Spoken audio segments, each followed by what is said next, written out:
भगवान राम की मृत्यु कैसे हुआ। त्रेता युग में भगवान राम का अंतिम समय। जानिए कैसे हुआ भगवान की मृत्यु।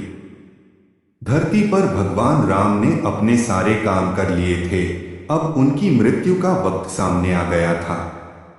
ऐसे में यमराज ने एक साधु का रूप लिया और राम के नगर पहुंच गए। वो राम के महल पहुंचे और उनसे मिलने का वक्त तय किया। फिर वो श्री राम से मिले और उन्होंने उनके बीच होने वाली बातों को सबसे छुपाकर रखने की शर्त रखी। साथ ही यह भी कहा कि अगर हम दोनों की बातों के बीच कोई भी आएगा तो दरवाजे पर खड़े द्वार रक्षक को मृत्युदंड दिया जाएगा।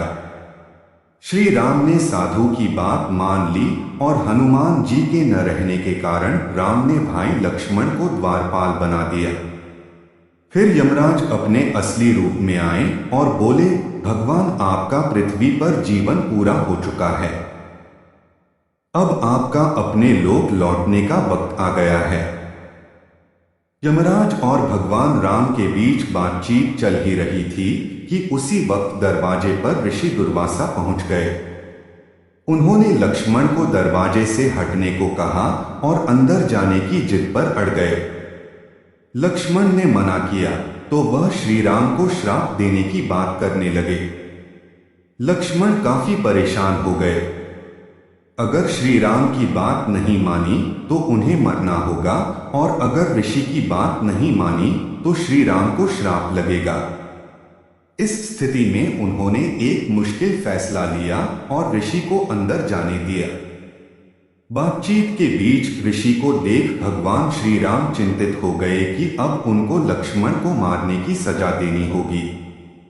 ऐसे में भगवान राम ने लक्ष्मण को नगर से निकाल दिया। लक्ष्मण ने अपने भाई के वादे को निभाने के लिए सरयू नदी में जाकर जल समाधि में ले ली। लक्ष्मण के बारे में जानने के बाद राम बहुत दुखी हुए। फिर भगवान श्री राम ने भी जल समाधि लेने का फैसला किया। श्री राम भी सरयू नदी में जल समाधि लेने के निकल पड़े। उस वक्त वहां भरत, शत्रुघ्न, हनुमान, सुग्रीव और जामवंत भी मौजूद थे। देखते ही देखते भगवान श्री राम सरयू नदी में समा गए। कुछ ही देर बाद नदी के अंदर से भगवान अपने विष्णु रूप में सबके सामने प्रकट हुए। उन्होंने अपने भक्तों समेत वहां मौजूद हर किसी को दर्शन दिए।